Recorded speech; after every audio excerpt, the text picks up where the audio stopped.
So many hold on to their care and thus suffer from anxiety. Many worry about their children, the economy, their finances, their homes, their jobs, their community, world events, etc. Yet holding on to them brings no resolution. Rather, a mental breakdown, physical sickness, as well as stress-related sicknesses.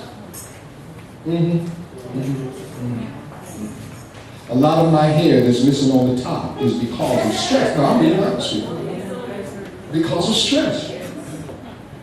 Some of us have high blood pressure because of stress. Anxieties. Cares. God, put the hair back on my head. Cast your cares. Cast your cares. I'm serious. I mean that. Sometimes I look in the mirror.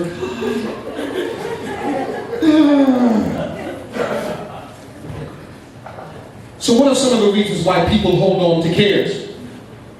To some, it's a matter of control. The battle to relinquish control is a major factor. As long as they are carrying the issues, they feel they can control the outcome, or if it is successful or not. Maybe they don't believe that God cares enough. With others, it's not that they don't believe that God cares, rather they don't trust His care. Who's that? You know He cares, but you just can't trust. Okay, raise your hands. Let me see, because some of y'all are. Okay, I don't want them to know that I don't trust them. Trust is an issue.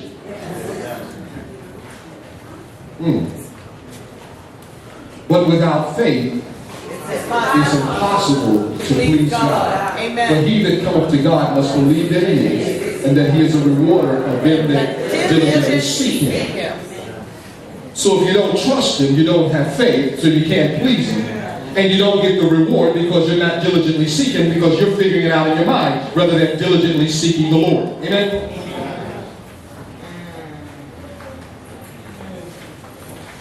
They may feel that the results of His care may not be what they want, or what they wanted to happen. We must understand that whatever God provides is always better than our desires.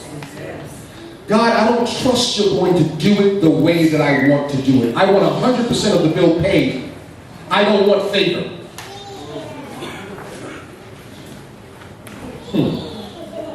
To others, it's about reliance. It is difficult for most people to be reliant on anyone other than themselves. Listen, I got this.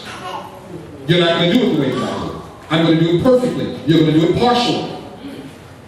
And sometimes we feel that God is going to do it partially and not whole.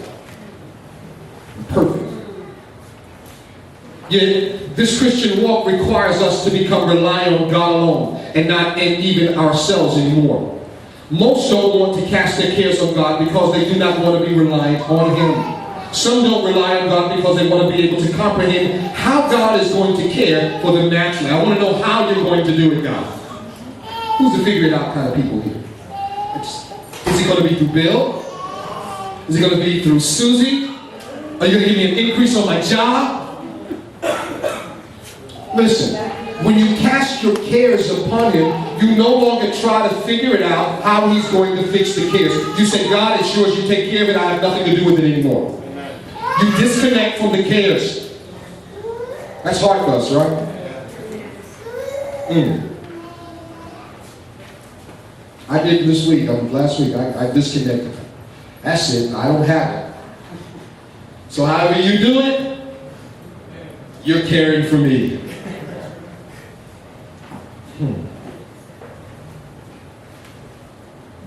You must know that you cannot try to figure out how God is going to meet your needs. The job of the Christian is to ask, trust, and rely on the one true living God, who is the ultimate Father and provider. God will do what He has promised, yet He cannot solve your problem as long as it's in your hands. Cast those cares. Get rid of them. It is something that we ask, who has anxiety here? And 90% of the Christians say they have anxiety. Yet all of us know the scriptures, casting all your cares upon Him, for He careth for you.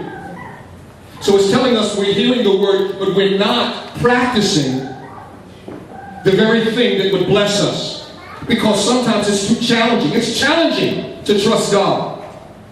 Because again, we don't know his methods of doing things.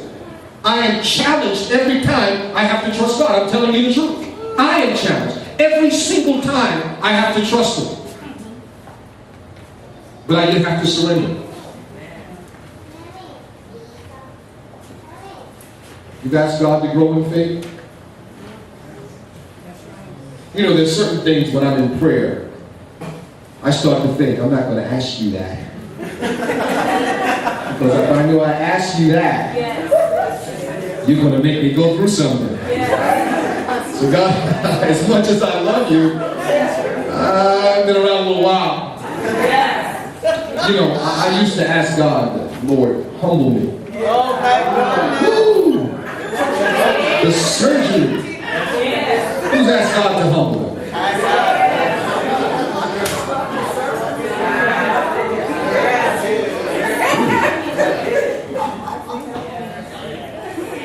Then you have to ask somebody to help you, right?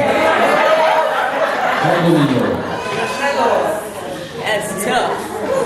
You know, I sometimes do the David, search me, O Lord, and know my heart. Try me and know my thoughts, and see if there be any wicked way in me. And lead me in the way everlasting. You start looking around, what you going to do? I know you're going to do something. You've asked God to do something, to try you. That often requires the heat to be turned up. So all of the stuff that's down in you has to come up so he can try me, Lord. The fire starts to raise. Uh-oh.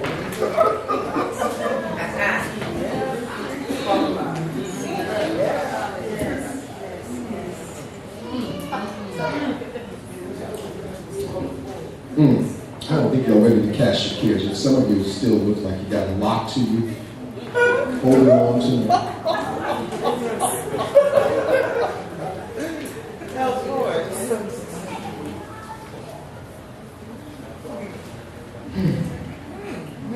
See, God is not going to share the glory for taking care of good things with your job or your paycheck. He'll use your job or your paycheck to do it, but he won't share the glory with your job or your paycheck. If I just get more jobs or more paychecks or more money or a raise, then God, I'll have everything taken care of. He says that's glory to the job. When you start to say, God, no matter what, whether I get a job or lose a job, God, whether I have a penny or if I have $1 million, God, you're good, you're going to take care of it. That brings glory to God. Oh, wow. Stay with me.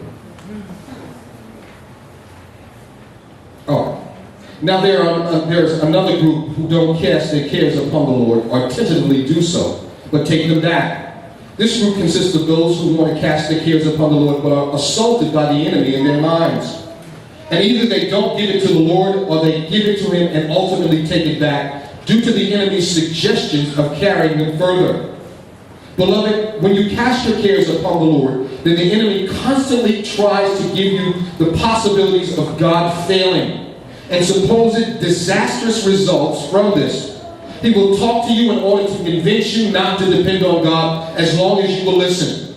You have to stop listening to him. You must not listen to the enemy who will try to bring the cares that you have given to God back to you.